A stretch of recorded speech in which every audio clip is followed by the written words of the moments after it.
Good evening, everyone. Welcome to the Thursday night segment of the Outer Realm Radio. We are broadcasting live here via the International Public Radio on the United Public Radio Network 107.7 and 105.3 FM from the beautiful city of New Orleans. This evening's segment is partially sponsored by Folgers Coffee, so big thank you to Folgers. Whole lot of love coming your way. Hey, Folgers. Tonight we welcome back Stephen Myers, who will be discussing his continuing research on the Great Pyramid of Giza and his theory on how it was actually an elaborate ancient pump system. This show did really well in December when he joined us, so it'll be really interesting to see what he's got coming up. But in order to participate in tonight's show, you're going to have to head over to the International Public Radio or UFO Paranormal Radio Facebook pages for United Public Radio, but YouTube if you want to have direct interaction with us. Otherwise, it will be simultaneously airing on Twitter, on BitTube, I believe, and a whole bunch of network Facebook pages. So there's 8 places altogether for you guys to check out. So please feel free to check it out. Yay. So, hey, Zachman. Hello. Oh, that's what I have to do. I didn't move those. Let me move up here. Now I can see. Now I can see. Sorry, moved things around here. Had to grab a sweater for the first time. I'm actually cold this week, which is a blessing. Not gonna lie. Okay, it's very warm here, and to which I'm grateful. I'm always happy when it's like super really hot warm outside. It's super hot. We're in the high 30s. Well, we were in the 30s earlier. But I just want, are we bringing him on right away? Or no, soon. Yeah, in a few minutes. Yeah. I wanted to. He's in the green room. Great. I wanted to make mention because we came across this a few times, and then I saw it on television, and then I saw it on a serial killer thing because Ronald DeFeo show and stuff like that. I think as society, when we're watching and we're not understanding so much about demonic possession and how things can work and malevolent entities and negative energies and so on, that we tend to become a little judgy. So when you see someone and they say the devil made me do it, don't be so quick to dismiss that, because that's exactly what Satan would want you to do. It's the reason why they pick the patsy. It's the reason why they target that person. And some people are just targets. And then they say, well, that house after wasn't even haunted. Not even just the Amityville. I mean, we're talking Harrisville. People moved in and said no. There's a lot of sorry, am I too loud there? No, it's here. That's not you. Tell me. No problem. It's warm. And, it really gets me when they say, well, other people have lived there and that house can't possibly be haunted because nothing happened with them. Well, that doesn't mean anything. Some people are targets. Some people are just more open to it. Some people are more sensitive to it. And some people have had things their whole lives. And when they move into a home like that, it just opens everything up. So I think we should refrain from judging without understanding and knowing what's really going on. And sometimes we make quick assumptions and decisions and no, because we're afraid of accepting what it really is or isn't. Haunted homes can stay dormant and then all of a sudden reappear 20 years, 30 years later with a different family that just for some reason reminds them of their own or whomever else was in there. I mean, one of the biggest stories with Amityville was that George Lutz actually looked a little bit like DeFeo. So I think a lot of it can also be mindset. It could be personalities. It could be a whole bunch of things that are just easily triggered. Right. So if you have, an addiction or you're suffering from some kind of condition like depression, PTSD, anxiety, those are little trigger things that make it easy for things to latch on also. So, easy to get angers easily. There's perfect person, addictions, perfect person. So yeah, there's a whole bunch of different reasons that something might want to come in and attach itself. Yeah. So, and you don't always know like what the whole history. I mean, they have an idea of the history of the land. Sometimes it happens long before people actually get there. Yeah. And we knew that um, George Lutz was under a tremendous amount of stress to make ends meet to have that house. So let's not just quickly say that, DeFeo was just a serial killer. What he did is no one's saying he didn't murder them, even himself. But to say that that home isn't haunted, that's a whole other that's a whole other discussion. Some That is people, you know not what? right. I've helped people. I've seen them move out of houses, and I've seen the next family come in with an entirely different belief system and not affected in any way, shape, or form. Yeah, Sometimes it really is about the people. you know, exactly. that's Exactly. spike things. If you have people that go into a house afterwards who don't really put any mind to it, again, the whole mindset thing, then they're not going to be the least bit affected by any of that. No. From what I understand, that's definitely the case. So whether they're just, they're the type of people that something goes on and they're like, yeah, the house is settling, or, there's just, it could be, mice in the walls, or, I mean, it's easy to just kind of like shove it and put it away. But some people, they really are targets, and that's the way it goes, Yeah, man. it So, was really difficult to watch because and I've got it on in the background while I'm getting ready for the show because it's on one of the streams, and I was just so shocked by how easily some people dismissed it, and I thought it was just so unfair because if a family goes in there and they are haunted, then what? mm, We're gonna call them liars as well. Like it's a bit much. There's so much more to it than just saying yes or no. I, It's I just a think, little unfair. people are judgmental for sure. And it's a lot of times, there's a lot of reasons why people are afraid to come forward in the first place. But I think we live in a day and age now where it's good to be skeptical. I don't take everything at face value, never have. Yeah. It's, a good researcher is always going to be biased, or they're going to look at every angle. To dismiss something that easily, even if you don't get something the first time, sometimes you don't always get things the first time. Sometimes it really does come in, after. I mean, I've investigated homes. Sometimes sometimes it's like one shot deal. I go in, it's all there. Other times it takes me two or three times just to get some kind of interaction. Because if you have, human spirits, they want to trust you. They're still people without bodies, but they're still people, Yeah. I you just know? I just thought it was worth mentioning since Yeah, this absolutely. show is on right now and it's about serial killers. It's not about haunted homes. Mhm. So, when you have that perspective coming in, thank God for our friend Laura Dio because she's on there and she put in She's her got a because it was good. a double episode and yeah, her information was amazing. It was incredible. Her view, it was just so great, and she was able to speak on the behalf and the experience of being there with Ed and Lorraine, which helped, and some news crew and other journalists and things that had happened. Because I know with Harrisville, the people that bought the house after Karen claimed for years that nothing happened. And then we have an investigative team, paranormal team that goes in and purchases the home, and all of a sudden there's all kinds of stuff again. Well, yeah, they're looking for it. So there's just so many aspects to it. And I just Well, wanted to put it out there because it kind of just threw me when I watched. I'm like, wait a second. I'm the first one to say, let's look for psychological issues with serial killers. I work in that. I'm not going to say, yeah, a demon made him do it. No, we have to look at everything. But in this case, I have to tell you, I lean towards the demonic. I'm sorry. It's just too obvious in my face for me. Just mhm, my opinion. mhm. Noted. There's a lot of credible people that investigated that home. I find it hard to say that and dismiss it that it wasn't. That's all. Mm. No, absolutely. Yeah. Absolutely. Always worth a mention.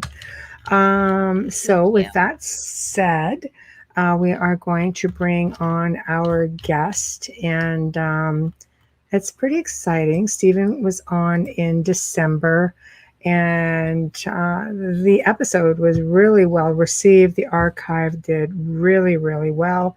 I think people are fascinated by the Great Pyramid of Giza, its constructions, different theories. It's he's got a really interesting theory, and he's got a lot of things to back it up. So when Joe is ready, if we can bring Stephen on, and there he is. Hi, Stephen. How are you? Hi. Hi, Steve. thank Nice you to meet guys for having me back. What an honor. nice Oh, to meet thank you. you. Yeah, you didn't How get are to meet you? Amelia the last No, time, nice to so Oh, meet that's you. she's right. She was gone. Yes, she Yeah, I was was. away. How are you? very good. And it's always fun to be on a show, but when you get asked back, then that's a wonderful thing to hear Aw. Oh, thank you. for Well, a humble the researcher. listeners Thank really, you. really enjoyed the segment, that's for sure. I mean, the archive, I was sending you the archive link, I think, for a little while after that. It was just jumping, jumping, jumping, jumping. It's like, wow, this is doing really great. So Yes, there's been a lot of interest, that's for sure. there has been. So, um, we're just going to recap a little bit, just for anybody who couldn't tune in the last time. Um, Tell us briefly about I call the humble beginnings. Why the Great Pyramid of Giza? Why the water pump theory? What started it? Well, I have a very technical background, electronics and some other fields, and I have a very technical bent, if you will, to my interest and personality. I Right. have a metal lathe, and I collect antique gasoline engines and all of that. So, what I was interested in ultimately was this 45-story skyscraper in ancient Egypt.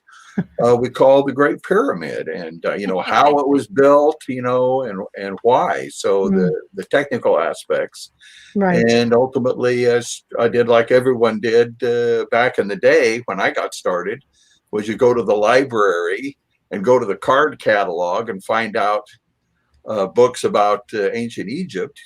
Hmm. Back then, most of them were written by Egyptologists, and they tell you the story of the big ramp and all of that. Of course. Which a lot of people now have issues with that idea. And Hmm. then ultimately, I read the alternative books about the Great Pyramid being a death ray or a beacon for aliens and that type of things. None of that set well with me. But then I read this privately published book called Pharaoh's Pump, written by Edward Kunkel, and to really struck a chord with me.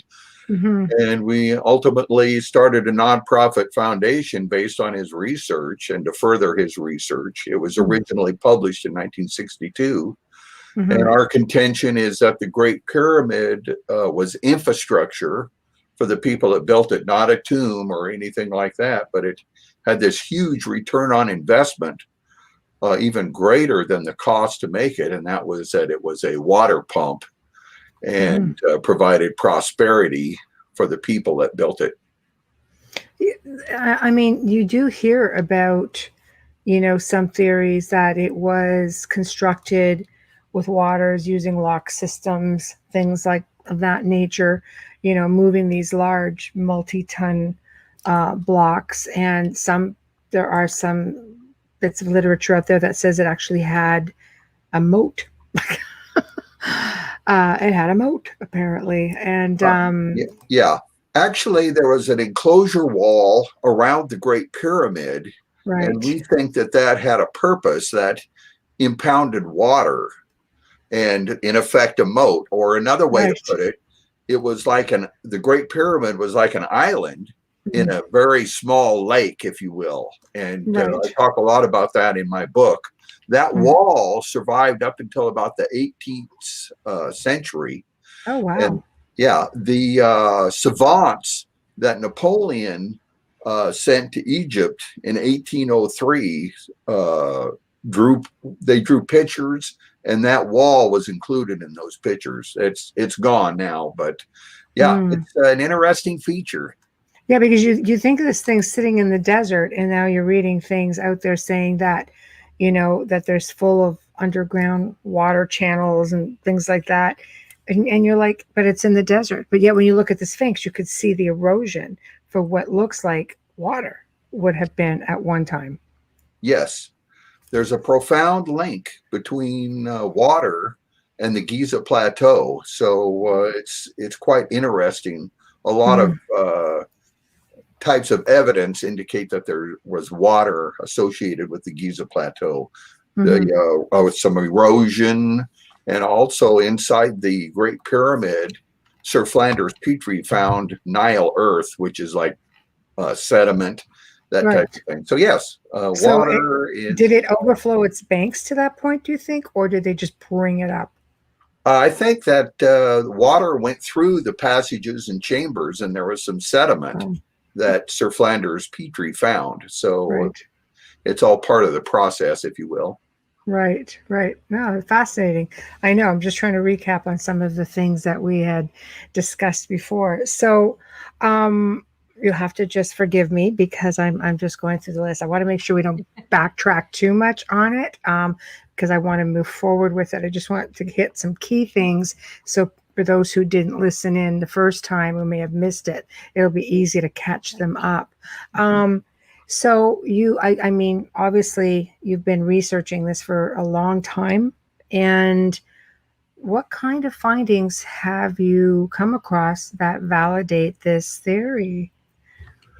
Oh, well, you talked about a moat, and Yes. the wall around the Great Pyramid, certainly. The casing stones, the precision cut Hmm. casing stones are cemented together, watertight, with a bonding agent that is stronger than the stone itself. Hmm. So that's kind of implies there is some need for that, not for Hmm. the pharaoh's soul to leak out of the Great Pyramid, but Hmm. to impound water and a whole host of other things that indicate water was associated with the Great Pyramid. Hmm. And how did this benefit the Egyptian people, aside from maybe employment initially? Oh, certainly. Employees actually cost money.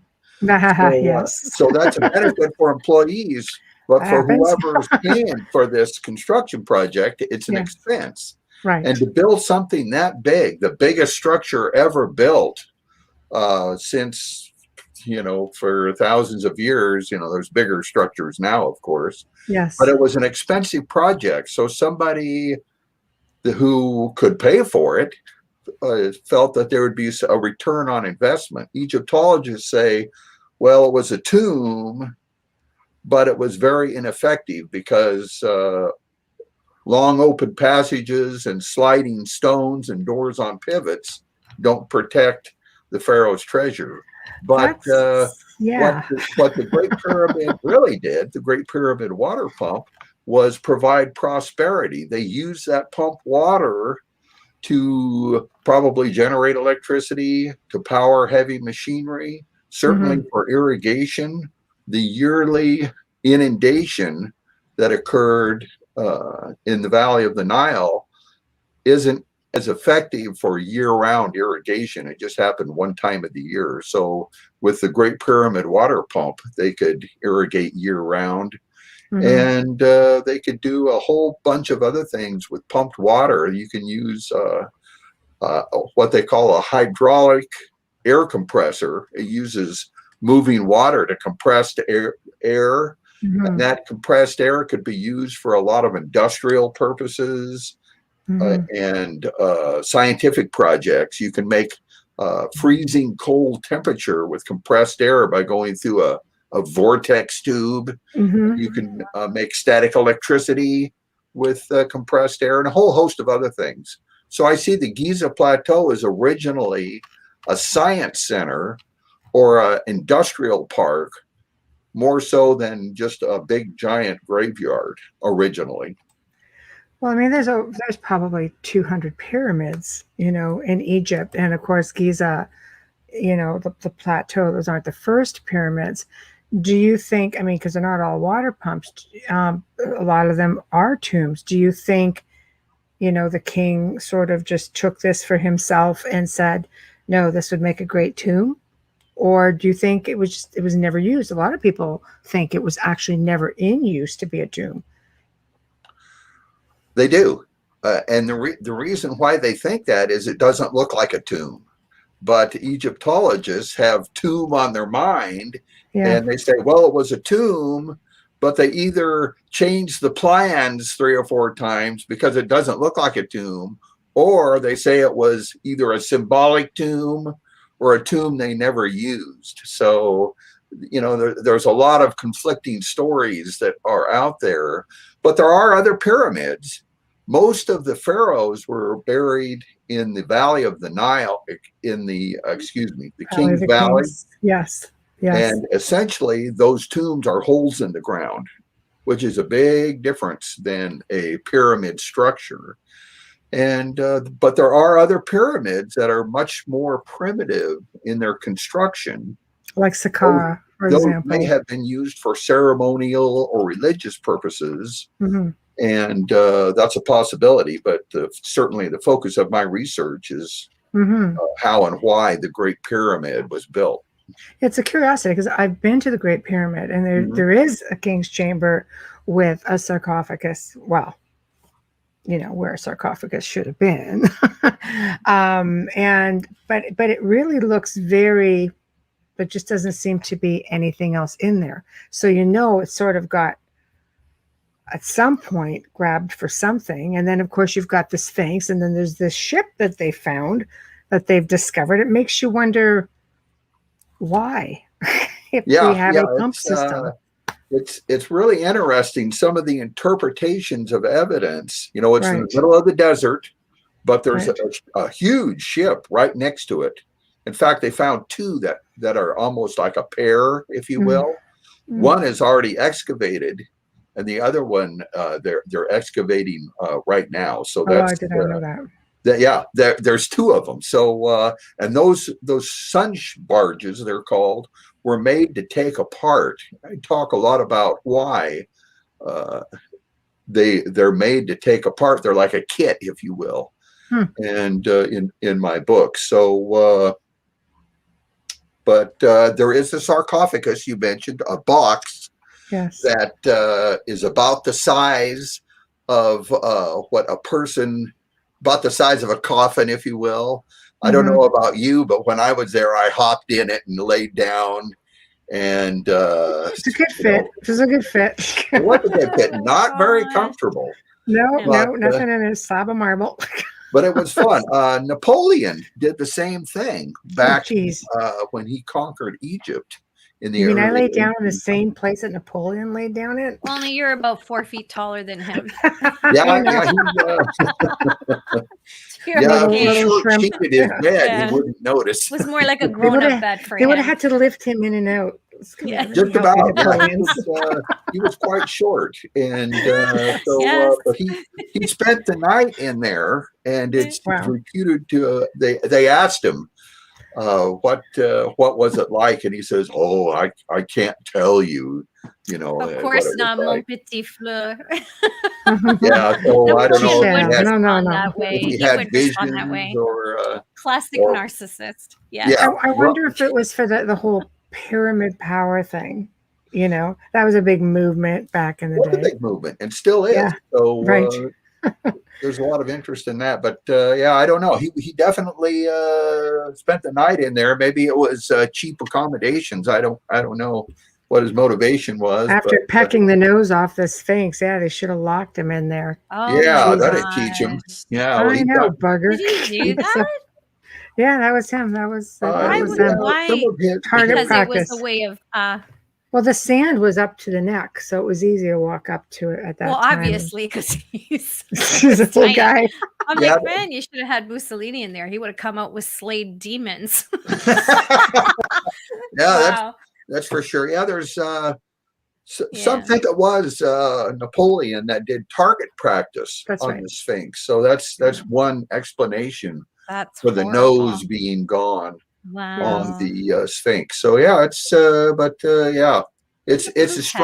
a strange place, the Giza Plateau. There's no other place like it on Earth, with this ultra modern structure with no ornamentation, no decoration, no formal writing, with these odd passages that go up like at a 26-degree Yes. angle, no steps, and it's very strange. It's hard to imagine a funeral procession to go up inside there, and so it's an enigma in a lot of ways. It is, because why a pyramid? Why the shape of a pyramid? I mean, you could do, I mean, modern dams, like look at Aswan. You know what I mean? Like, why a pyramid? Was there something that was a benefit to doing it that shape? Is it because it does have certain amount of energy properties? Why a pyramid? And a big one to boot. Aswan Dam, but a lot of Yeah. cement dams are almost like one side of a pyramid, if you will. And Right. we think that the Great Pyramid was sort of like 4 dams back to back that impounded water. Okay. We have a video series on our website that specifically addresses, in one of the videos, that Right. exact question, and it shows the sides of the pyramid kind of like 4 dams that would have had water in the middle, if you will. So if you want to get an idea of what the side of the Great Pyramid would have looked like before the casing stones have been removed, you can go to these big concrete dams like the Grand Coulee Dam and others that have a flat face, if you will, and you can get an idea of what the Great Pyramid looked like when originally built. Wow. Yeah, that's fascinating. Yeah. How has, I mean, I always say the good old boys club, but how have archaeologists been with your theory? Because of course, if they don't come up with it, it never counts, from what I'm learning. So, right, we know that. Well, Yeah. that's a good question. I'm just a humble researcher presenting an interpretation of the direct physical evidence that everybody has, the same direct physical evidence. But archaeologists and Egyptologists seem to have put up a wall of silence. You can't even get them to say that I'm wrong.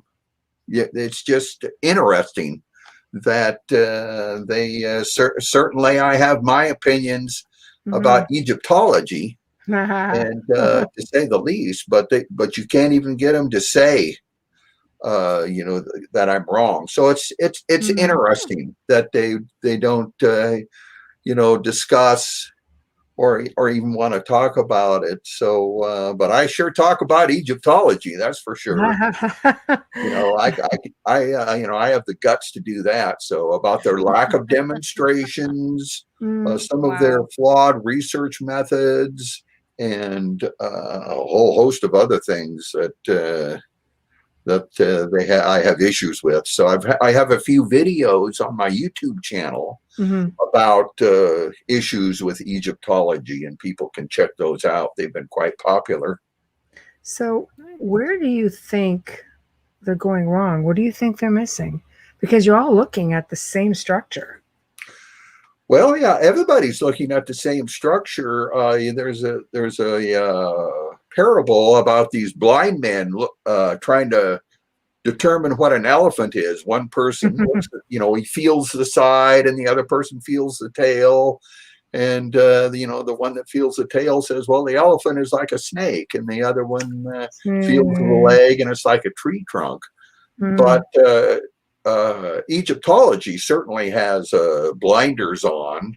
That particular so-called science had its genesis in tomb robbers. They would steal things from tombs and sell them to museums. Correct. And do that over and over. So that is a mindset that they have. And Egyptology is, in fact, a stagnated science that they just tell the same stories over and over and don't provide demonstrations, and all of that. They say unanimity of expert opinion validates what they say. So in other words, they all agree with each other. So that must And make it that's it. right. So That's because they're comrades. they are comrades, Aren't and they supposed to be it's almost the good old scientists? boy type of thing. But science advances funeral by funeral, they say. So a lot of these guys, are going to die off, and then the next generation hopefully will have a open mind. But it is a very closed system, if you will, Egyptology, and they really And I, fight to defend their position, certainly. And but I think Egyptology is the greatest hindrance to understanding ancient Egypt. I I agree to a degree, absolutely, because I know that we've had other guests on who have had found historical finds, and archaeologists really resist. So it's almost as though, like I say, if they're not the ones finding it, it doesn't seem to count, and it's a constant battle of discrediting the find. And that's, I think all theories should be explored. Like I said, you're all looking at the same building. When Yes. like, they'll look at those shafts that, the ones that go upward, and like, well, no, because that was for light, or, this the constellation. And so let's talk a little bit about the constellation, because when you touched on that the last time, Orion, I found that fascinating. So, but we only touched on it. We didn't really get into it a whole lot, because you say the ideas of the pyramids were aligned with certain star constellations, and it contradicts your theory. Well, there is that theory, certainly. Robert Bauval developed that theory, essentially the Orion correlation theory. Mm-hmm. That is quite popular right now, and it's essentially a collection of correlations between the Great Pyramid and stars and all of that. So, but I do take issue with that a little bit. Not long ago, about 75 years ago, it was a very popular theory that the Great Pyramid and the Holy Bible had a bunch of correlations. The Great Pyramid confirmed the birthplace of Jesus and confirmed Bible prophecy and all of that, and that was wildly popular. You can still find websites that people that still believe it, but Right. it's the research methods of that correlation theory that seem to be the same as the Orion correlation theory. And I know the Orion correlation theory happens to be popular now, but I think that it's based on some flawed research methods, circular reasoning, and then the idea that the Great Pyramid is symbolic or religious or that type of thing. So the vents don't point to those stars. Okay, so that's Because interesting. every 72 years, the constellations or the sky moves 1 degree every 72 years. Right. So you have the evidence that the vents were made with extreme precision, but they don't point to those stars now. So you can make the interpretation that they're trying to tell us the vents have nothing to do with those stars. So I mean, No.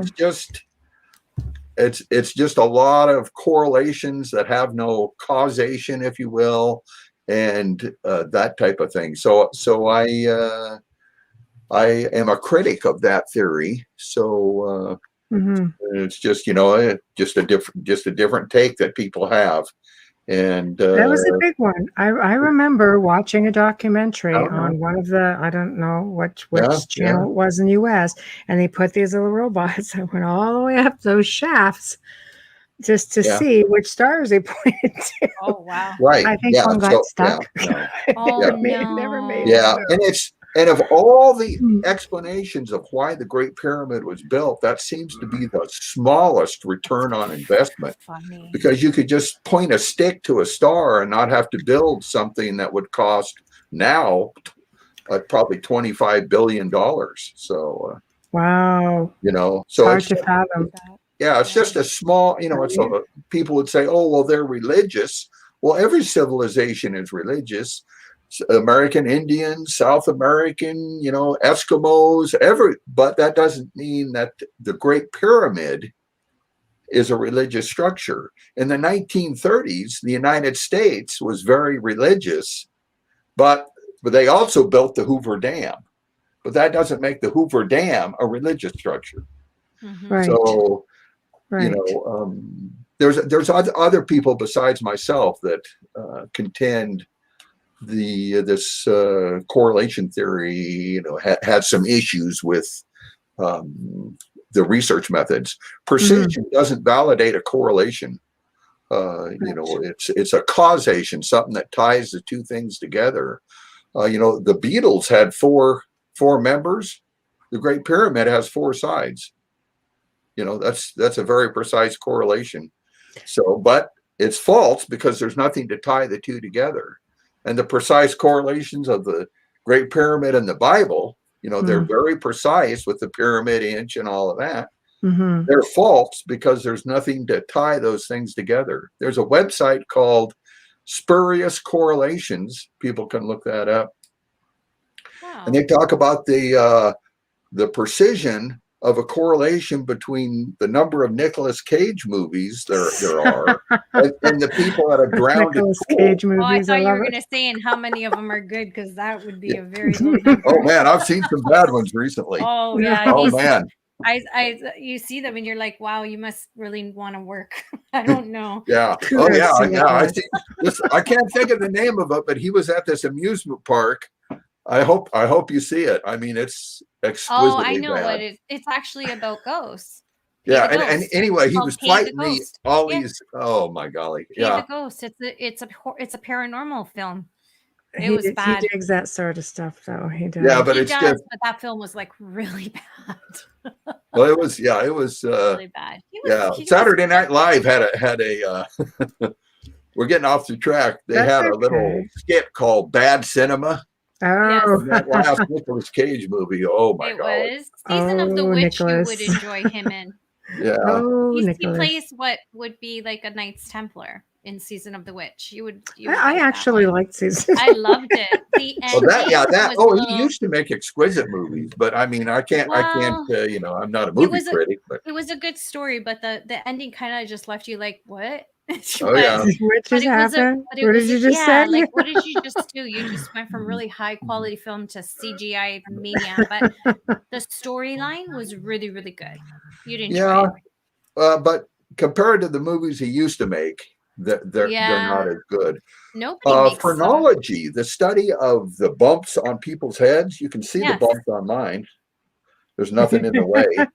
But phrenology was a collection of correlations between the bumps on people's heads and their character traits.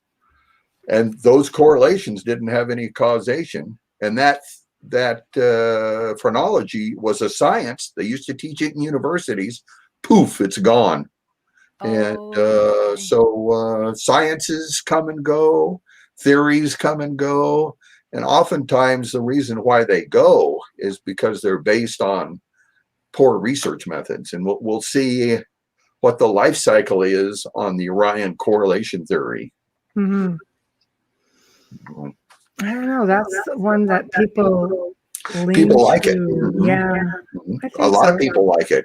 But math does not validate a correlation. It's that spurious correlations website has a lot of correlations that have exquisite math, but if there's nothing to really tie the two things together, then it's a falsehood. They say they found some number with where the Great Pyramid is that coincides with the speed of light. You've probably seen memes on Facebook about that. But just because two numbers are sort of the same or whatever doesn't mean that the original builders intended that correlation to be significant. There's nothing to say that's what they were trying to tell us. I always say, well, they were trying to tell us the number of days in a year, but they got it wrong. And people say, well, how do you know they got it wrong? And I'll say, well, How do you know they were talking about the speed of light? It's just they just cherry picked, which is a logical fallacy, 2 data points just out of midair.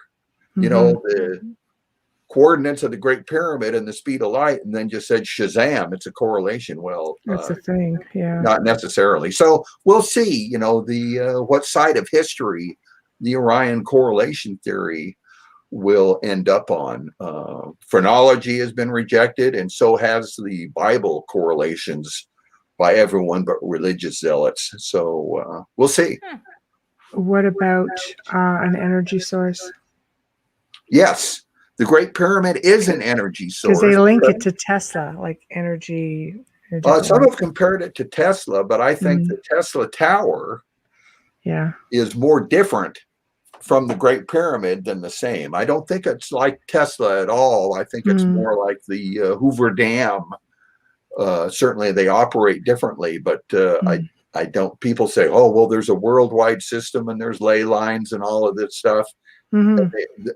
They introduce more variables to their research, and valid research tries to reduce the variables.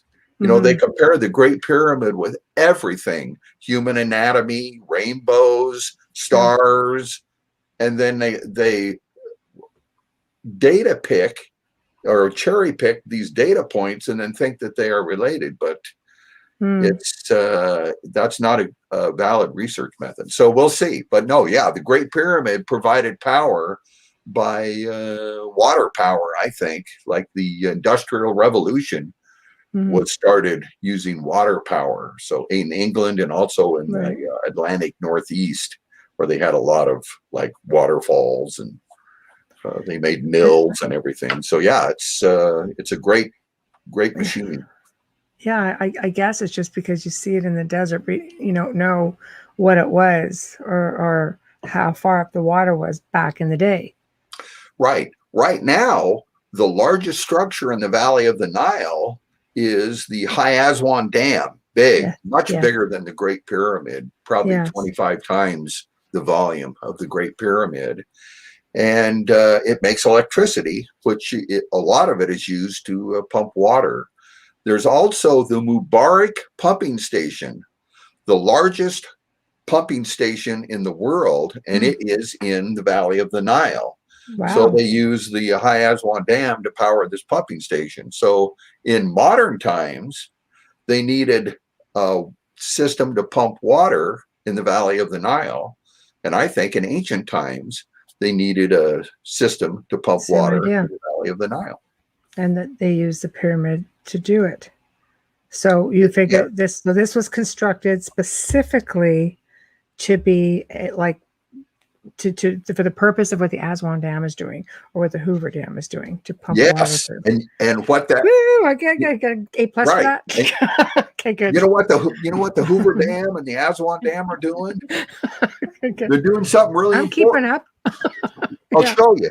They're making people can eat every day with the Aswan Dam. You know, isn't that exciting? Yeah, it is. Make prosperity, electricity. You know, they're in the Valley of the Nile.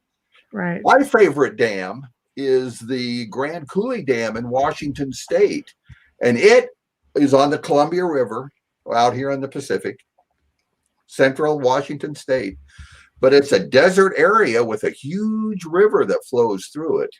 And they built this dam and provided prosperity. They irrigate over 1 million acres in perpetuity, generate about 6 times the electricity that's used in Seattle area. So it's amazing. Its operating costs is about 2 weeks of its operation in the year. So the rest of the time, their income is pure gravy, if you will. So it was a big investment, but huge return on investment. So that's what the Great Pyramid was. It provided, it turned toil into leisure, and it turned poverty into prosperity. So it's a fantastic structure, I think, in ancient times, non-polluting. Hmm. and energy efficient. So I'm certainly excited about it. And our nonprofit foundation wants to redevelop that ancient high technology for our modern but very troubled world. Oh, wow. Well, it would be good if you could, that's for sure. I think we need all the help we can get. Oh boy. Um, right? So, okay. So, with that being said, let's talk assembly. Yes. How, I mean, if you're looking at the layout of where the Nile is now, for example, in comparison to where the Giza Plateau is, that's a bit of a hike. How did they get all of these stones? Because, they give you theories, building ramps. You I do actually okay? know the answer to this, but I'm Okay. going to let Stephen answer this. I actually know this because I researched this. I was so impressed. Okay, there we go. So Yeah. Well, I we'll get appreciate Stephen's that. theory. Yes. Well, the construction, like they'll Yeah. say, well, they built ramps and they brought the stones up. How do Mhm. you think that they Mhm. constructed this thing? Yeah. Egyptologists tell that story. The big ramp that might have been bigger than the Great Pyramid itself, and all of that. But Right. Egyptologists have never moved a 70-ton payload. That's the weight of the largest stones. That's a big The one. entire science has never moved one of those 1 inch. So they are storytellers. But now I think the original builders were geniuses and were very capable. And what they did was they supplied water to the construction site. Other people think that they supplied water to the construction site, including Christopher Dunn and other researchers. Hmm. And they used that water to fill water locks from the construction site all the way down to the Nile. So they had a series of water locks Hmm. and canal from the Nile all the way to the building site. So the first stones that they moved and set in place were the casing stones for the first level. So they brought them up the water locks with ease and quickly. So they came up, and there was like a line of ants, if you will. So each water lock had a barge with a stone, and those casing stones came up, and they set those in place, cemented together, watertight. So they had a square wall of casing stones. A few of those are still left at the Giza Plateau. You've Wow. seen them. And so then the next stones they brought up, they fill that wall with water. Oh. So there's a square pond on the Giza Plateau about 4.5 feet deep. Hmm. And then they brought in the interior stones for that particular level, the first level.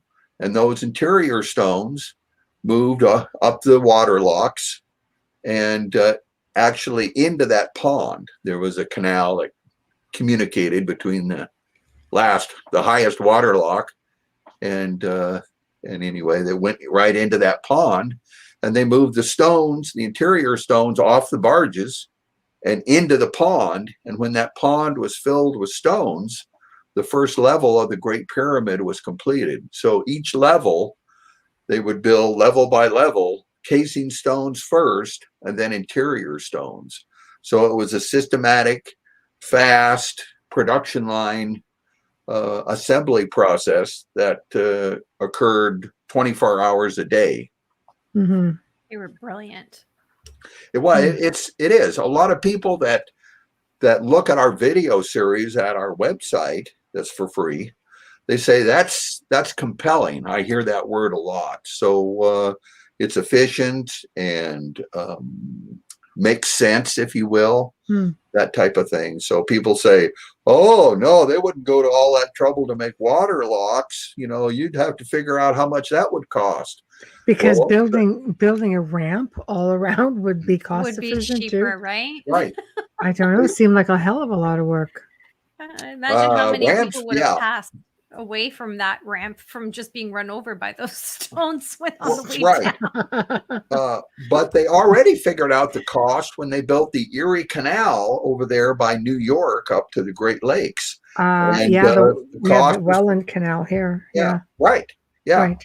Very, very much worth it. So, in Mhm. fact, they enlarged the Panama Canal Hmm. to move bigger ships. They didn't use like a magic wand, or they didn't worship Hmm. crystals or hum or contemplate their navel, because they really did have to move massive ships. So they used the 21st century's technology of choice, which is water locks down in Panama Canal Yes. with the new water locks. And then they've also, in ancient times, the Hmm. people that actually built the Great Pyramid used water locks to create their wonder of the world.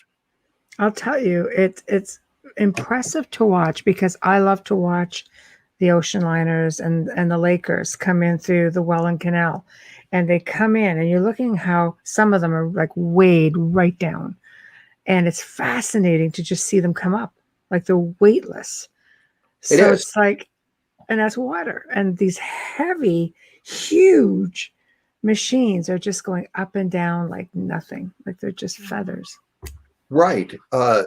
You don't need big back muscles. People say, well, giants built the Great No. Pyramid because you need big back muscles. No, it's just guys moving levers.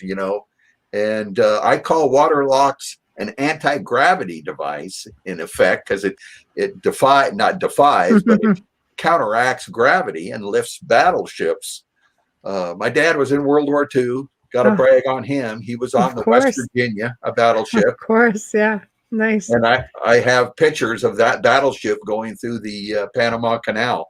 They had to Wow. take some things off of the side so it would fit into Right. the canal, but it was very strategic and important, and worked. So that's what we think the process was to build the Great Pyramid. And our video series shows in detail Hmm. a bunch of computer generated animations of moving stones and using specialized barges to set the stones in place, including the largest stones, the ceiling stones of the king's chamber.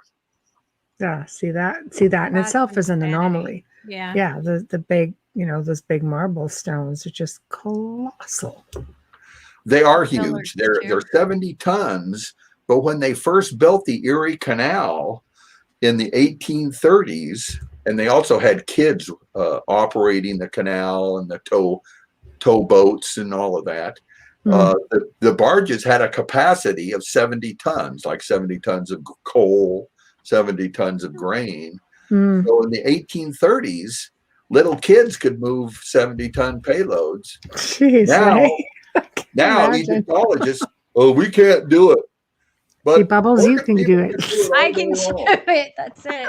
5'4". Even Bubbles I'm gonna can do move it. a 70-ton. Yeah. He's only 5 foot tall. 70 tons is about the weight of an Abrams A1 tank, if you will, Yeah. or a railroad locomotive. So you That's don't see heavy. Yeah. Egyptologists That's dragging those up a On water. ramp. It's physics. Why Yeah, are they saying it's not possible? It's physics. it is. Yeah. So Egyptology is a stagnated, if you will, um, science, I guess you could call it, or a mystery religion, I call it. And mhm. they are not going to advance. The only science now that's not advancing. So, why do you think they would not have used this technology, which to me seems much simpler, when they moved Abu Simbel from flooding? Because when they put in the Aswan Dam, they Yes, started flooding yes, Abu yes, Simbel. yes, But yes. that was a colossal undertaking, and it sounds like they could have done it so much easier. So, No, they use cranes, and steel cranes with high strength cable and that type of thing, and mhm. it was the way to do it. They um, that's the way they do it. The water, it was determined by the people who were in power, the powers that be, the engineers, the political Right. leaders, that Mhm. the lake behind the High Aswan Dam was more important than the original location of that temple. I know they were And flooding it. When they UNESCO built it, it or whoever flooded. moved the temple just so it wouldn't be inundated. Mhm. Oh, absolutely. It flooded every year. It was terrible. But I mean, it's such a just unbelievable monument, temple. It's wonderful. It is. I'm It's glad that they saved it unbelievable. for sure. But its original location took second stage to the water in the Lake Nasser, because that water provided prosperity for the people that created the Aswan Dam. You go. 100 million people can eat every day, and they can irrigate beyond the floodplain of the inundation. In fact, the High Aswan Dam stopped the yearly flooding of the Nile that happened in perpetuity. And for 10,000 years, the Nile flooded. But the dam was more important than that yearly flooding, according to the people that built the dam. So it certainly changed a lot of things. But again, they provided prosperity, and that's what there's a return on investment, the electricity, the same idea, irrigation, and all of that. So I hope people instead of being religious or whatever, think that it's the Great Pyramid is more industrial or return on investment, however you want to put it. So it's really difficult. I know people who, much like yourself, will do tours and go out there and have profound experiences in the Great Pyramid. Yeah, I did too. When I was there, in just so many levels, you look at just the components, and they are beyond the scope of human back muscle to move. Egyptologists have back muscles, and they don't move them. So, it's just so odd. Everything about it is unnatural. And when I was inside it, I felt like I was in like an industrial cathedral, if you will. Even Sir Flanders Petrie described it like being inside a machine. And it is impressive. I did not have a religious experience, but I toured the Hoover Dam there by Las Vegas. So did you have the same sort of experience there? I did. It was right there. I did. Fascinating. It was very much the same because it's epic. I toured it before 9/11. So back then you could go all the way down in the innards. It was a big fancy tour. You could take you down. You could see the shafts moving, and then the building would shake and all of that. You're very courageous, Stephen, because I couldn't go inside. I'm like, no, I'm good from here. Too much water up here. No, it's the whole feeling of it's all around feeling me. compressed. And and it's all concrete. And you know how long it takes to get back up if something goes wrong? You're gonna die down there. Just saying. And then you're so little you'll float. Don't I'll float. At that pressure, I'd be like splattered. It's a tourist attraction. And anyway, back then there were so many people lined up on the dam waiting to get in that the people that worked there, and this is no joke, they would put everyone in, and then they'd say, okay, now let's put the rest of the people in, where you're standing there like this. Wow. And then they would put more people in where it was uncomfortable. Wow. I don't know how to put this, but you were up against strangers. And then they'd get the door shut and you'd go down, I don't know how many, 40 stories. That is so dangerous. So dangerous. Oh, yeah. So many and levels. It was all this brass and Art Deco decoration, if you will, like on the elevator. And there was this place that they had a desk down in the dam, and they had this light, just like a desk lamp, but the lamp shade was built into they had a recess for this light, so the light shade was made out of the dam itself, concrete. It was just odd. Now you can't do it. You can't go down into you like can't that. go down Very into anything like tours. that since 9/11, right? There's a lot of things you can't do since a lot of things. Let alone now after the pandemic, but the Hoover Dam, when you're on it, scares crap out of you because of how many people are on it. I always think, like, how much can this take? It's not solid. There's a shaft, there's people working underneath you. This isn't a solid structure. It's really Yeah. Yeah, it's strong, but it's another thing that's quite just a wonder of the world, if you will. I went to the Grand Coulee Dam. I don't live about a day's drive. I'm in Oregon, and it's in eastern Washington, central Washington. And I did a tour recently. They limited it to like 20 people. You had to have photo ID, had to go through a metal detector. And they used to have like college kids give the tour. Now it's a burly guy. They have a guy in the front, a guy in the back, and they each have a gun. Well, they're probably Navy SEALs and you don't even know it. Yeah. Well, they have a gun with their hand on their gun. Yeah. And they give you a very abbreviated tour. And then they say, get out of here. It's really strange. I'd be afraid to be in that, because what if somebody like does something wrong and these guys like pull for their gun and you're there? See, Right. I'm a petrified chicken. I really am. Yeah. I always look at all the worst case scenarios before I do anything.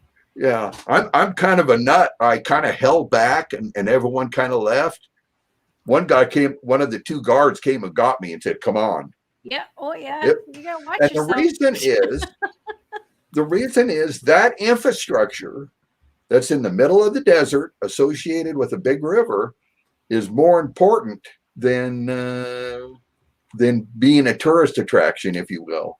A lot of times, in fact, now you can't even, you used to be able to drive across the Grand Coulee Dam and the Hoover Dam. They built this great big bridge up high, huge, $100 million to build this high bridge that they've recently completed, and I call that the security bridge to keep people away from the dam. So because they were too close, they were right on top of it. It was so dangerous. Yeah, you used to drive right on it. There was a movie that the end of the movie they kissed it right on the dam type of thing. So it is, but it's a marvel of engineering. Some adverse environmental impact, but it also stopped there used to be flooding in that area and that type of thing.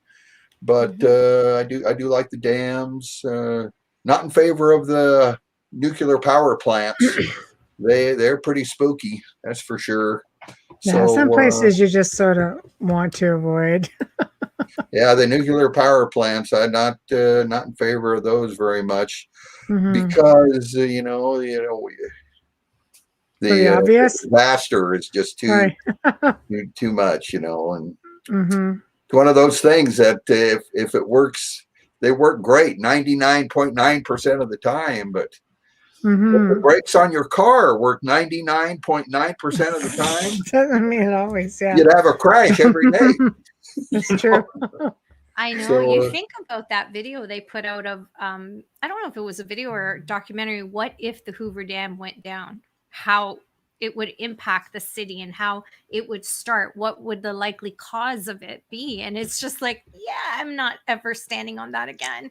I haven't seen it, but I'll look it up. Oh my gosh. Yeah, that's where Las Vegas, gets all of their cheap electricity. Yes. And that's, it drives Sin City, if you will. Yes. Right there in the desert. So it's the only way you can get electricity in the middle of the desert. They were brilliant with that. Right. So before the dam, Las Vegas was just a gas station on a dusty road. But now with the cheap energy and other reasons, they it's a megalopolis. So I like Las Vegas too. I do too. Same sort of idea as the Giza Plateau, though. Still desert. Bring in the water. All of a sudden, everything starts thriving. Everybody starts settling in and around it. Do you know of any other ancient locations that seem to have mastered what the Egyptians managed to do here? Because the pyramids freaking all over the darn world, right? Not exactly. Certainly, there's high technology in other civilizations. South America has vast irrigation systems, transportation systems. Well, look at the Romans, the Aztecs, the Romans Mayans. With their aqueducts, of course, certainly, and a whole host of things. South America, they had a lot of medicines that we are using. Aspirin is derived from tree leaves that Right. they use. They would chew the tree leaves. We have to make a pill so we can buy it from somebody. Yeah, And instead of chewing on the tree leaf, At yeah, 1,000% the cost. just a right. big old aloe arm, aloe Yeah. vera arm, So and spear. they did South America. Mm, They did brain surgery, so they probably had right. anesthesia, and But I'm so just that curious because they also had some sort of aqueducts going through some of these old ancient South American communities. And it's like, wow, like, look, this is pretty amazing how yeah. they had it set up. Something like when you look at it, especially in South America, because they're up in mountains, Hmm. it's like, how did it get up here? Right. Yeah. So Like, there's it's gravity. ancient history and our ancient ancestors were some very brilliant people. They weren't just knuckle draggers, Mm, pulling women by hair, and, trying to invent the wheel. No, they were mm, not cavemen or anything. That they were some very brilliant people in ancient times that mm, solved some societal problems that provided great benefit. And I think the Great Pyramid is a good example of something that's still mm. fairly intact that can be studied and learned from. Brilliant What and you, common sense, really. Gravity, like Michelle said, the gravity following yeah, which way the water is trickling but down in a pulling it up when you're river. going up, it's It's the amazing whole how they do South it. American thing. Yeah, that's kind of Yeah. baffling, but And the it's like, Roman aqueducts are still standing. They're stunning. They yeah. are and made to last for eternity, certainly much longer than their civilization lasted. So Yeah. yeah, it's amazing. It is there's a lot of wonders in the world, Mm-hmm. and research, is there's a revolution in understanding Mm, of ancient past and our distant ancestors, and we're mm, getting away from ideas like Egyptology, where they say, oh, extremely precise stone cutting was accomplished using a chisel and a dorite pounder and that type of thing, which can't be demonstrated.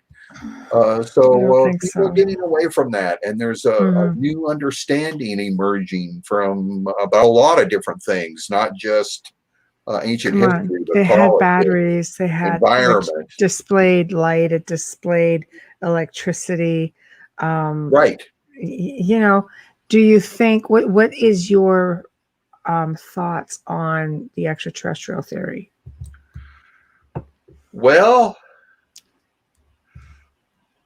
that is a very interesting, especially with the current events. I mean, the Yeah. Today Show, the morning shows, even Yeah.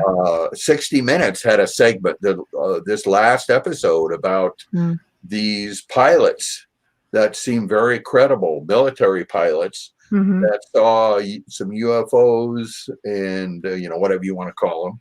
Mm-hmm. And that's interesting. Certainly, there's some ideas about that, and I'm very open to If the you look idea of at UFOs. the And hieroglyphs they found in the tomb of King Seti the first. I mean, there are airplanes, there are what looks like a helicopter. There's they do, yeah. So that's true. And then there's some golden amulets found in South America. I'm not sure yes, that little ships. Yep. that look like either airships. Some of them look like backhoes, if you will. They say, "Oh no, it's a scorpion." Well, if you look at it, I guess it Right. looks like a scorpion or a backhoe.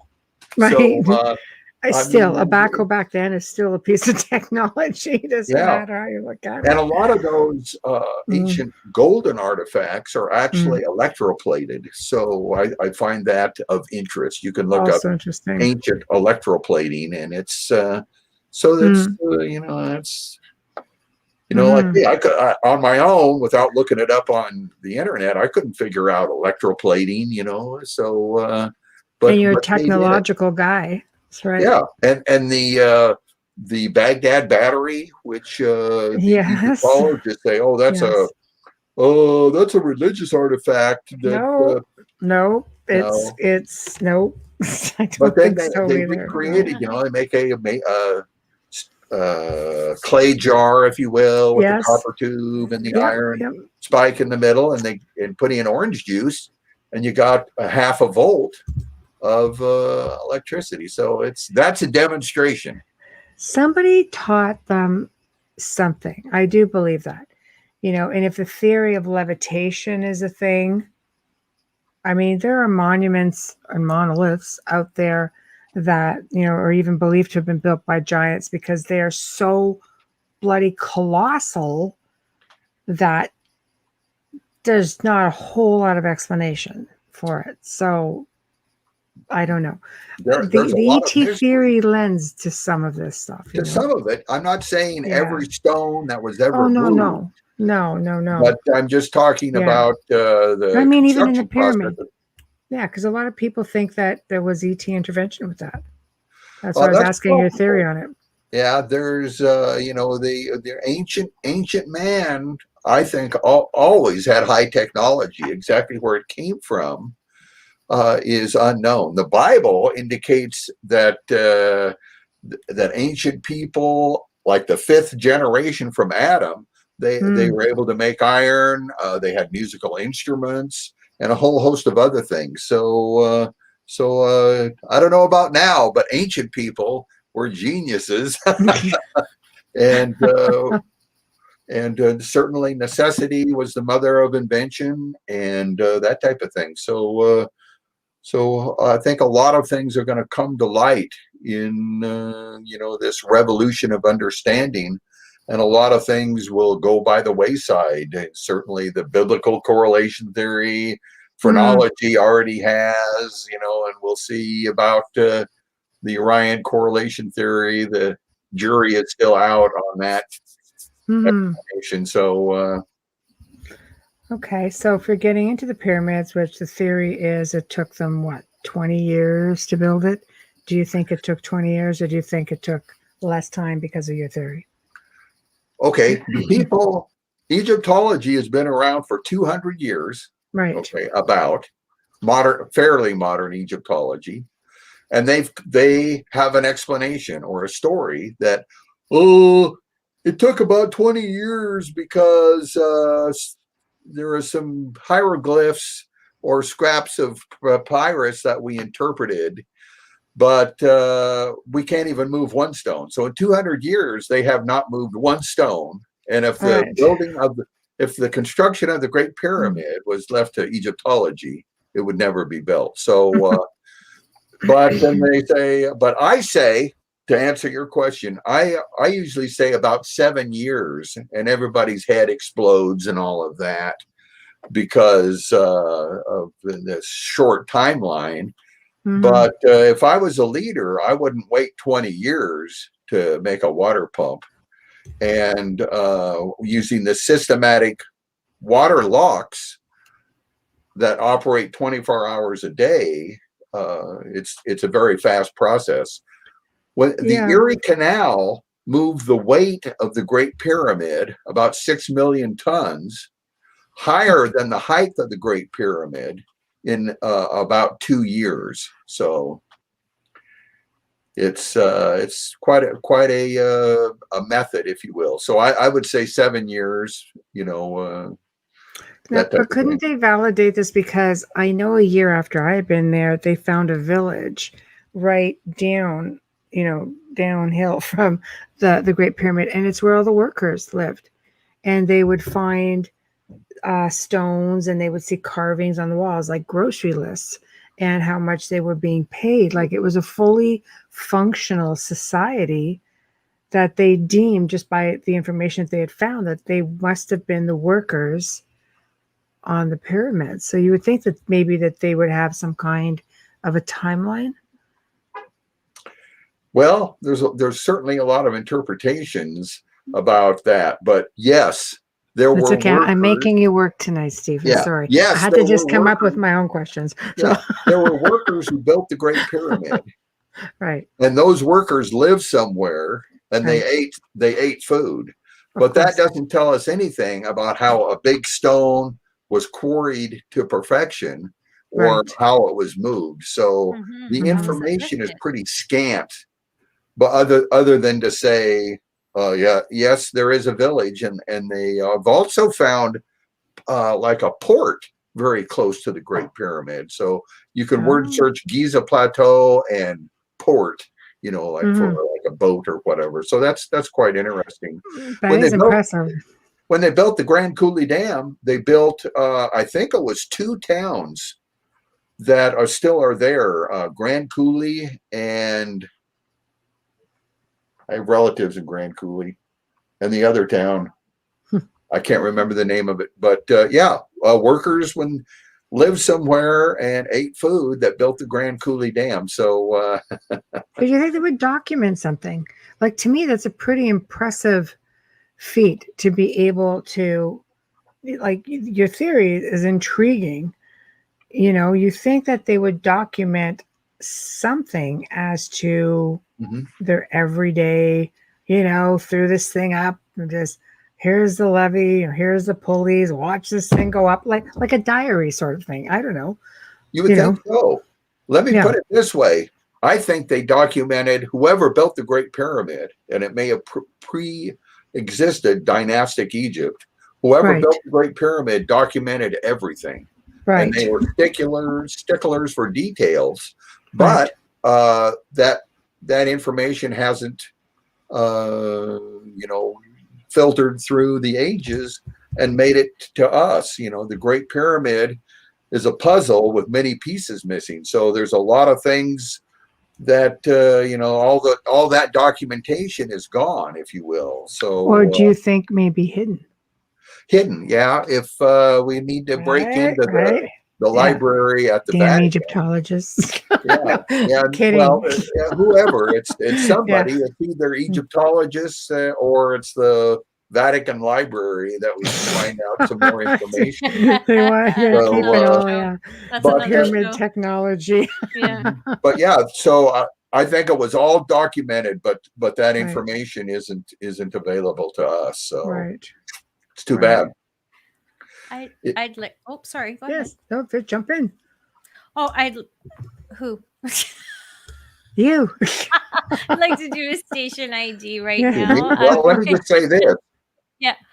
with so many Hmm. pieces missing, it is the honor and duty of modern day researchers to fill those pieces in, and that's what all researchers do. They see the pile of rocks known as the Great Pyramid, and some say, "Oh, well, that's a alien beacon," and they have an explanation, or, "Oh, that was a tomb, but it was very ineffective," or that Mm, it was a weapon or something, a death ray. So that's that's right. that's what Uh, researchers are doing with the Great Pyramid, is trying to fill in all that's lost and missing, and make a more complete picture of what it is and what it means. mm, Very cool. absolutely. Station ID, Amelia, go ahead. Station ID. If you're listening to us, you are listening to The Outer Realm with Michelle DeRoche and Amelia Pisano, with our special guest, Stephen Myers, tonight on 107.7 FM and 105.3 FM in New Orleans.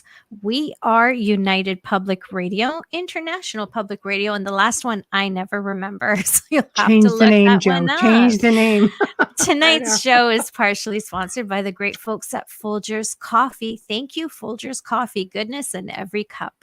There we go. Woo. Woo, All right. So Folgers. we're back. We have to do the the work stuff. So otherwise we get, spanked. Yeah, not paid. Yeah, Yeah, not yeah, paid, no. no, you Not got to paid. do it.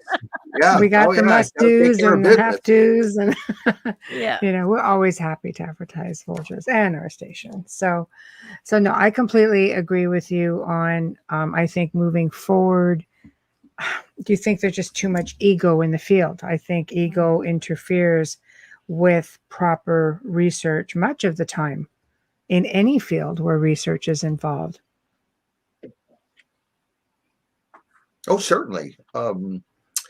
There was a guy named Wagner who was essentially a weatherman, and he came up with the idea of continental drift. But the geologists were like, "Oh, no, you can't come up with that. continental drift. Oh, no, no, no, no, no, no. Well, then about 20 years later, geologists came up with plate tectonics, which is essentially the same thing. So, yeah, there's a lot of that. Even Alexander Fleming figured out penicillin. And, oh, this is great, penicillin. Oh, the medical community, and this is real interesting. Doctors said, oh, no, no, no, no, no, we don't need that. We've never needed penicillin. Because it he made doesn't it work. free, didn't he? Because he made it free, penicillin. Well, that's part of it. And he was also a botanist. So how can a botanist decide what a medical person is going to do or whatever? Yeah. So it was like almost a 20-year struggle for penicillin to become widespread.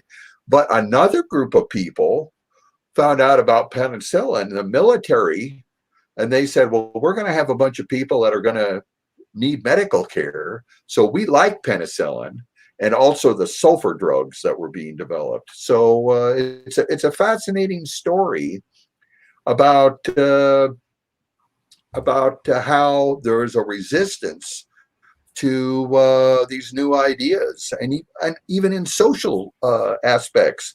Like what do you two think about women being able to vote? Well, that's pretty easy to figure out. Women should be able to vote. I know that, you know that, but it took a generation or longer for that struggle that to have a voice to come to fruition. So yeah, it's everything, and that's the way it is. I mean, you think you build a better mousetrap and the world comes to you. No, it's all of these ideas with the alternating current and direct current. There was the current wars, if you will, and a struggle for which would be dominant. And it was, so you think, well, alternating current is the way to go, but it was not as easy as it seems. None of these things are. So it's just funny how science is, and how people's predispositions inhibit science, if you will. And here's another one that I really like. They found the Piltdown skull, the half man, half ape. Yes. And all the anthropologists, the most prestigious experts in the field. Oh, yeah, there it is. That's the missing link. That's right there. You can see the missing link. It's there. But it wasn't. It was a forgery. But none of those guys that wrote their doctoral thesis on the Piltdown skull ever changed their minds. Oh, that's it. We believe it till the day we die. But then the next generation of anthropologists, they said, oh, no, the Piltdown skull, it's a forgery. But neither generation changed their minds. So it's, truth, you would think, stands on its own merits. But it's an uphill battle to get the truth out. And wonderful shows like yours, what a benefit to expose people to these ideas so they can do their own research. I'm so grateful for people like you. Oh, thank you. We're grateful for you coming on and explaining this. It really mesmerizes the mind to think that science is supposed to be forever evolving. There shouldn't be any ego in that. It should always be, moving forward for better and better and better, and taking what you know and just making something even better to benefit all. You would think, and that sounds good, but that's not the nature of the human theory. Condition. Yeah, it's really sad because, when you're talking about these scientists and what happened with penicillin and so on, it almost sounds like a political battle. It doesn't sound scientific. Sounds like there's like an agenda, right? Yeah. There is an agenda. There definitely is. It's scientists, especially questionable sciences in general, like Egyptology, are not involved in an open-minded pursuit of truth, and it's too bad. So it's, you would think, but it's certainly not that way, and it's there's a lot of people that are truth inhibitors, if you will, And so we'll see. We'll see Mhm. how it goes. Where the word's getting out, the interest is very high in this direction of research. Mhm. So I'm having a good time. It's an uphill battle, but I'm Mhm. getting a lot of positive interest with the research. We started a 501c3 nonprofit foundation at Mhm. thepump.org. People can go and see what we're about and that type of thing. We're looking for a plasma cutter for our research facility and also a 3D printer if anyone wants to be involved in some sort of a tax deductible donation. But they can see Mhm. what our mission statement is, our goals, our activities at thepump.org. We were going to take a tour to Egypt in February, but COVID caused that tour to be canceled. I was going to tour with another researcher called, what was her name? Barbara Lindsay, Barbara Jean Lindsay. Mhm. Anyway, she at barbarajeanlindsay.com. She's more of the religious and spiritual part. And then I am more the technical and historical. So it would have been a great pair, but we'll have to reschedule that tour when things get better over in Mhm. that part of the Middle East. But Mhm. Barbara Jean Lindsay, you should have her for a guest. And Yeah, I absolutely. think you'd like her. So, but Yeah. hopefully we'll do that tour sometime in the near future. Mhm. Where are you hoping to go, this year with your research? Well, we'd reschedule that tour. It's like about a 2 week tour, like 13 days or so. And of course, we would have went to all of the places we've mentioned, and the Great Pyramid, Old Cairo, the new Egyptian Museum, and all of that. The itinerary for that tour is on our website, so you can get an idea. We had a boat that we were going to float down the Nile, to several temples and that type of thing. So Mm. it was a rather extensive tour, which was sold out, and but COVID got us. Mm. So So, doggone it. what were you hoping to find? I mean, everybody wants to tour Egypt. It's exquisite. It really is. I've been. It's just amazing. But with respect to your research, do Well, you that would think be it's all there, well, it just would waiting be to be found? well, it wouldn't be a research expedition, if you will, but Right. it So would be just just a fun times. tour as such. But we Right. would, some like-minded people and interested parties. There are only like 20 people can go on these Mm-hmm. exclusive tours, but we would, point to the bonding agent between the casing stones and see how they're bonded together, and then talk about the whole water pumping process and that Mm-hmm. type of thing. But also, it's not just that. It would No, be the there's a lot to food see.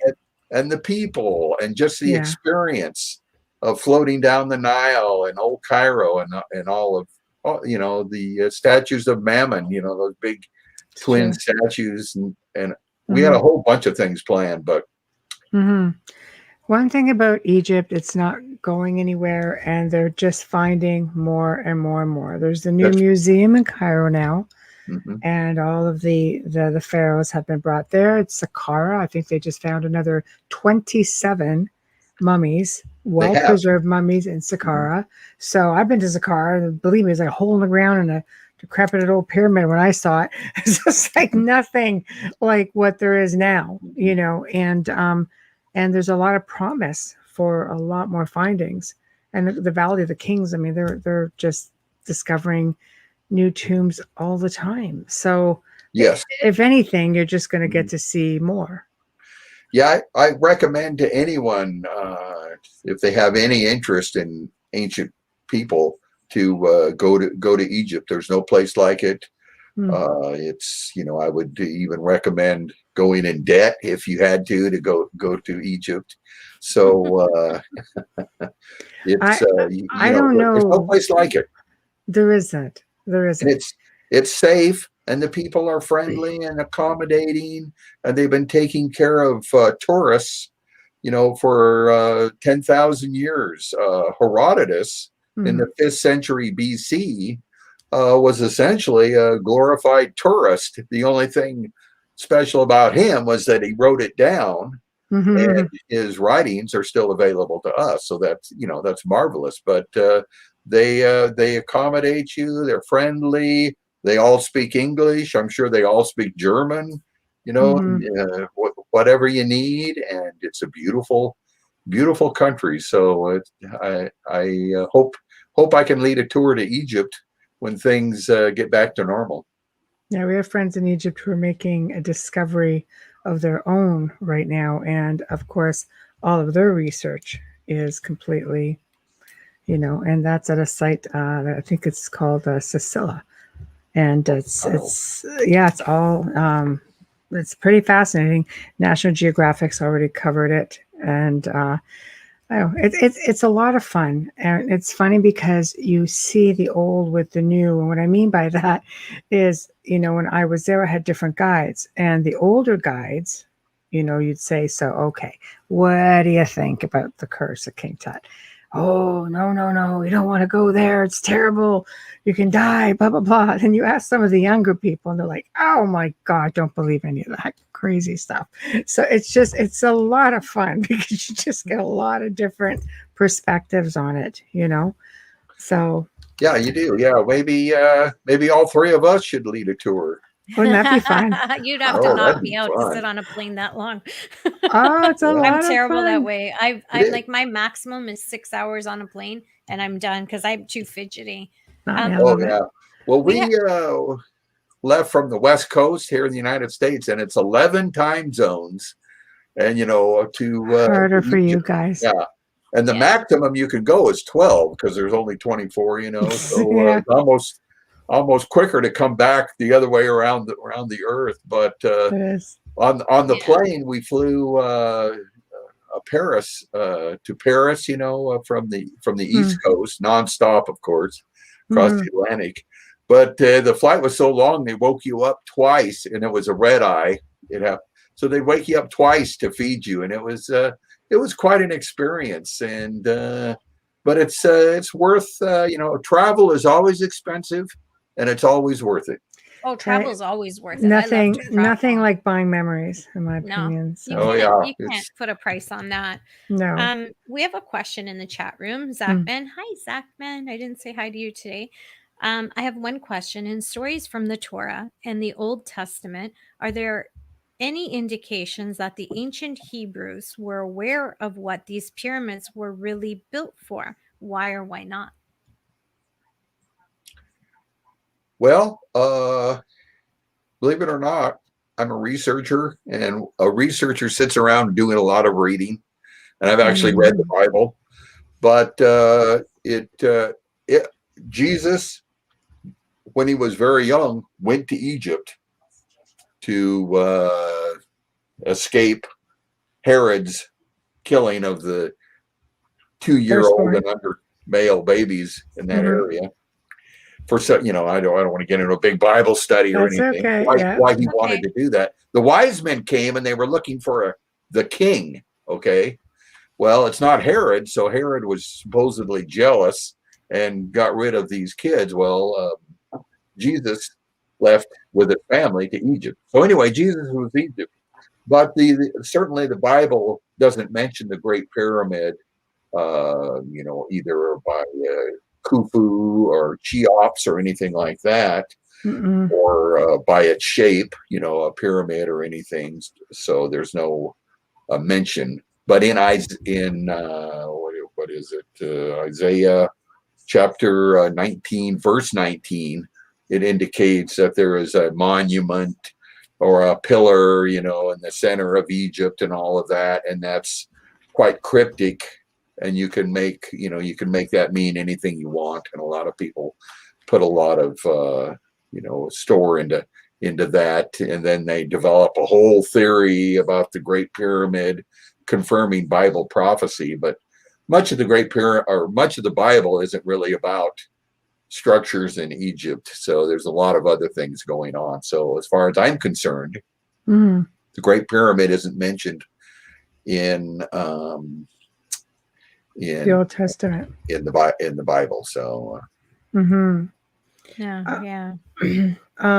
When you're looking at the other pyramids that are built alongside the Great Pyramid, were they all part of the structure, or were they basically just built as tombs? there are two other notably large pyramids, one almost as big as the Great Pyramid, and then the third one, which is quite a bit smaller. They're right there, and they're right near the Great Pyramid. They're not as elaborate in terms of their passages and chambers, different angle on the sides, if you will, and also different quality of construction. So that too is a factor. And so it's hard to say. There's no connection between the Great Pyramid, like no passage that connects to the other pyramids. And those pyramids could have even been built thousands of years apart or by different civilizations. So I don't think the other two pyramids served the purpose of being water pumps. So I would say they're not water pumps. Separate but my structures. research is about the Great Pyramid being a water pump. Yeah, some are supposed to be, the son of, King Khufu, and they're just, they've labeled them all. Sorry? He was a king, Khufu? Or Can I just say something off? Yeah. It's a little off, but his name, my husband's Sicilian, and in Sicilian, Khufu means who was it?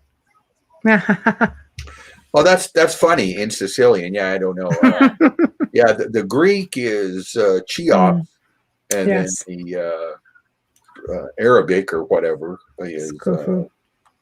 Yeah. So and Khufu in their dialect, not in Sicilian, but in their dialect means who was it?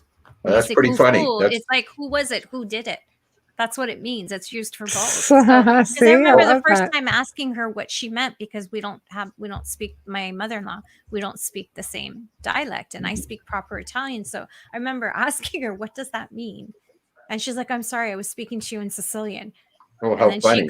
And then she explained it to me. Sicilian, any of the islands speak very differently from the mainland, their dialects. So, but that's sort of funny. Yeah, it is funny. Who was it? It's fitting. When you say, so and so, blah, blah, blah, this happened, and she'd say, Khufu, who was it? Or what happened? It means what happened? Who was it? Who did it? It's a question, in the context of the sentence. So it's really funny when you said Khufu. I'm just laughing. Sorry. Yeah, I've heard that manna in the Old Testament, what that originally meant was, what is it? I've heard that. I'm certainly not a biblical Italian scholar. means hand, manna. Hand. Yeah. So it's in the linguistics and all of that is quite interesting. Oh, the Latin. But, again, a lot of that stuff that we all know, like the sequence of pyramid construction and all of that, is under scholarly debate. So, anything Egyptology comes up with, you take with a grain of salt. So the Great Pyramid could have been built much earlier than the other dynastic pyramids. Could have been pre, if you will, biblical flood, or pre, catastrophe. I'm a catastrophist. Civilizations, grow to power and great height, and then they usually end rather suddenly through catastrophe. Like Mount Vesuvius with Pompeii, that type of thing, or other civilizations. Even if I can put it this way, Nazi Germany, rose to a powerful nation, but then ended quite suddenly, if you will. So that's a modern example. So, so what I'm saying is, the Great Pyramid could have been built pre-catastrophe, and there's a whole host of possibilities. Could have been famine or disease, like a coronavirus, which took it down, through, or an earthquake, or civil unrest, or incompetent political leaders like we have. So it could have been. Just gave us 3 reasons to get pulled on YouTube. Yeah. It could have been a number of things. Delete, cancel, delete. Yeah. Well, if you think about it, they figure the Sphinx was at least 10,000 years old. So maybe Right. the pyramid was built along with the Sphinx, because there seems to be a tunnel that goes from there to the Sphinx. Wow. Well, there's speculation that there's some sort of tunnel between Yeah. the Sphinx and the Great Pyramid, but there's no, Yeah. the evidence for that is Just for the age of it, though, would prove to be interesting. right. Now, the age of the Great Pyramid is sort of beyond the focus of my research. You know, it Yes. doesn't matter when it was built to me. Right. Right. But it wasn't long ago that everybody knew the structures on Giza Plateau was built about 4,000 years ago, 2,500 years ago, excuse me. You know, the pyramids were built about a generation apart from each other, and the Sphinx was built right in there too around that time. Well, there is this guy, a preeminent geologist. That's right. Dr. Robert Schoch, who That's I have met, right. and he is awesome. He is brilliant. And he's been fighting this same situation as you, fighting the system. And he, you know, the Sphinx is rock, so it is in his, you know, wheelhouse, if you will. It's in his area of expertise. And there is erosion that he interprets as being water erosion. That's and right. the last time there was water was sort of pre-ice age, if you can say it that way. And that's what he's saying. And the Sphinx is much older, 10 to 12,000 years, according to him. But they're now starting to pay attention to what he is saying. Right. So that, by inference, brings back the date of construction of the Great Pyramid, if those structures are contemporaneous with each other. You know, if they're built by the same civilization and the same culture, then they probably were built at the same time. So the age of the Great Pyramid used to be a settled science, but now it's under very much scholarly debate. And I think that thanks to Dr. Shah's research. Yes, and he's brilliant. Yes. And but Egyptology has viscerated him, and he's been the subject of character assassination for a long time. For 20 years. And, I know. And now they're like, finally, I just saw him do an interview recently, and he goes, he's finally getting the attention, not for himself, but for his work, that people are finally leaning to it and going, okay, wait a minute. There is water erosion here. They've been working on that Sphinx for like 30 bloody years. How do you not know? I mean, come on. It's not brain science. You can't tell water erosion from sand erosion. There's a difference. Yeah, not Egyptologists. So if I was, let's say I was an Egyptologist, what I would do was I would say, you know, the Sphinx is made out of rock. Let's get someone in here that's a specialist on rock, which is Dr. Robert Schoch. And he is, you know, he is awesome. But Egyptology is not going to do that. Oh, no, they don't want someone that's an expert, you know, casting, you know, shadows on their stories they've come up with. They almost sound like the Roman Catholics. Just it's funny. I do know, you know, a handful of archaeologists, and I admire them for their work. Oh yeah. Some of them are not even practicing archaeologists, because it's not like it's that easy to get a job in archaeology, you know.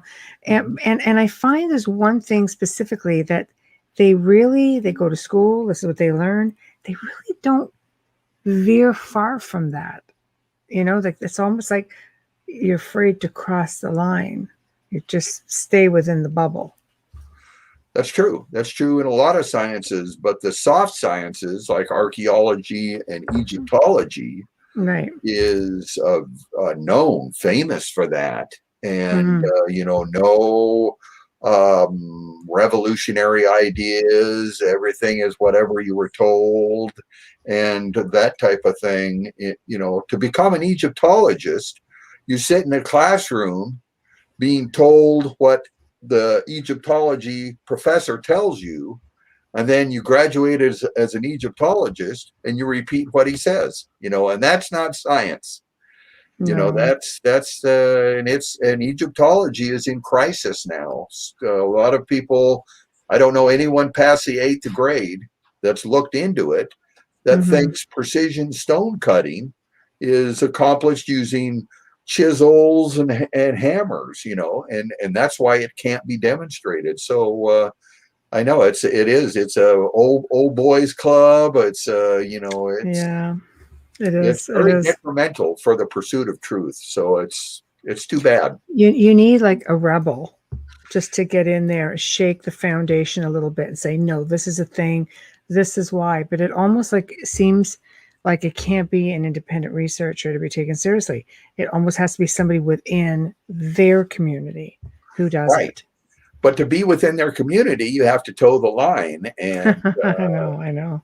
that type of thing. So I know. and it's always been that way. You mentioned the Catholic Church is a kind of a closed, the hierarchy, if you will, of a closed organization, and certainly in politics, the high politics is quite, very I think cliquish is a kind word to put. I think it all starts in school.